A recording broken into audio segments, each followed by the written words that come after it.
O erro oculto na sociedade 50-50 que transfere controle sem você perceber. Dimas, meu sócio quer passar 10% das cotas dele para o filho, ele quer fazer um planejamento sucessório com isso, a gente continua 50-50, então tudo bem, certo? Errado. Essa é uma das formas mais comuns de você perder o controle da sua empresa sem você perceber. E é completamente legal. Fica aqui nesse vídeo que eu vou te explicar como. Antes, se você não me conhece, eu sou o Dimas Tafelli, advogado com quase 20 anos de atuação.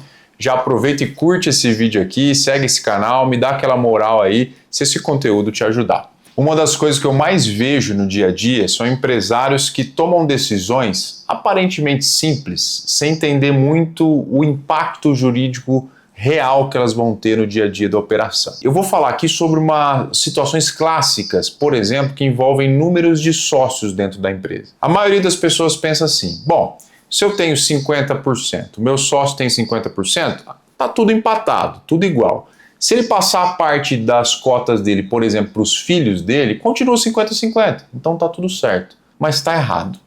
Na prática, você acaba de dar controle societário para esse seu sócio. E eu vou te explicar exatamente o porquê, qual a razão de você se preocupar com isso. Vou falar aqui de um exemplo bem prático, tá? Imagine uma sociedade limitada com 2 sócios. Obviamente, 50-50 do capital social.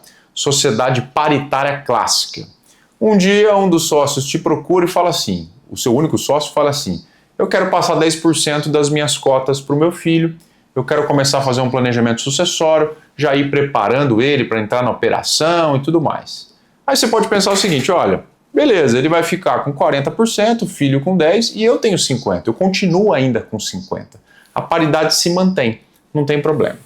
Aí você assina a alteração de contrato social, autoriza essa cessão societária, mas tem um detalhe que agora não são mais 2 sócios, são 3.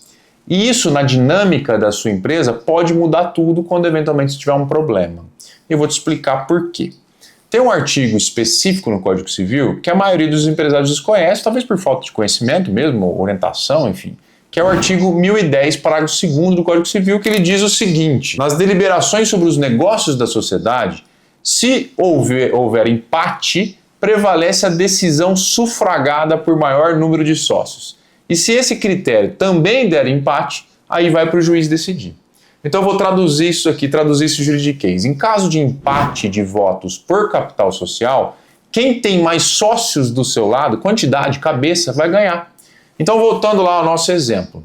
Você tem 50%, mas não é um sócio sozinho. Do outro lado tem 40%, 10%, que somam-se 50%. Então tem um empate no capital. Mas do outro lado são 2 sócios e você é um só. Eles vencem se tiver algum problema. E ó, isso aqui não é teoria. Existem várias decisões do Tribunal de Justiça que aplicam exatamente esse raciocínio. Então eu não estou falando de uma interpretação pontual ou uma questão exótica. Isso acontece mesmo na prática. E esse cuidado é muito importante. Bom, mas existe uma discussão também, quero comentar com vocês aqui, uma discussão doutrinária interessante.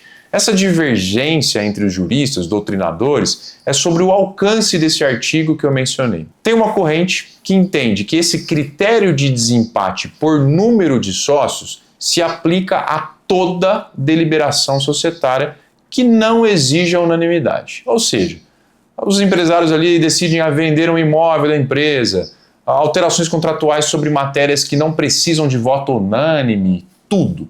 Se essa interpretação prevalece, o grupo com mais sócios tem, na prática, controle societário total da empresa, amplo da empresa. Mas tem outro lado, tem outra corrente que é defendida por alguns outros nomes de peso, que afirma que esse critério de cabeça só vale para decisões gerenciais, atos de gestão, não para deliberações societárias estratégicas, decisões estratégicas.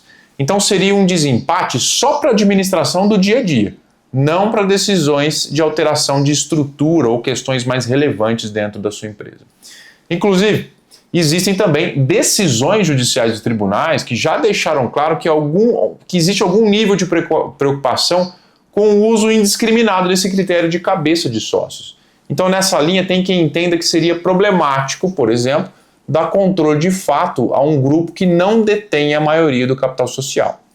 Mas, ó, independentemente dessa corrente jurídica, doutrinária que prevaleça, você, empresário, tem que saber que esse movimento de cessão de cotas para algum parente do seu sócio, ou, enfim, para quem ele indicar, para fins de sucessão, pode ter efeitos indesejados. Então, ao autorizar aquela cessão de cotas societárias, você transferiu, no mínimo, controle gerencial. Esse é o ponto.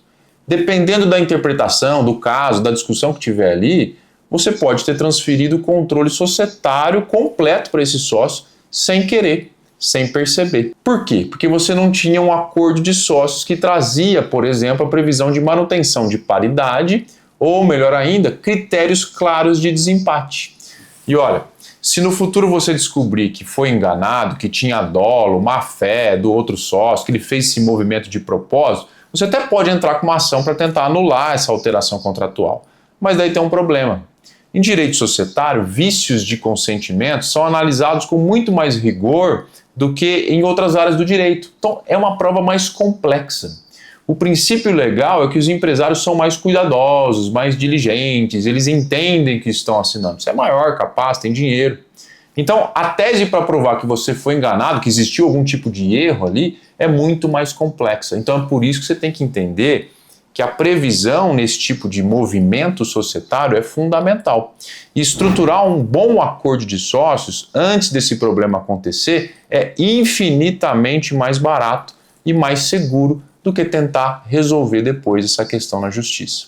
Então fica o alerta. Sociedade 50-50 pode funcionar, mas ela deve ser bem estruturada, com critérios, por exemplo, muito bem claros de desempate, com acordo de sócios que antecipe conflitos e com atenção redobrada em qualquer operação que altere a quantidade de sócios na composição societária, mesmo que não altere os percentuais de capital de cada grupo.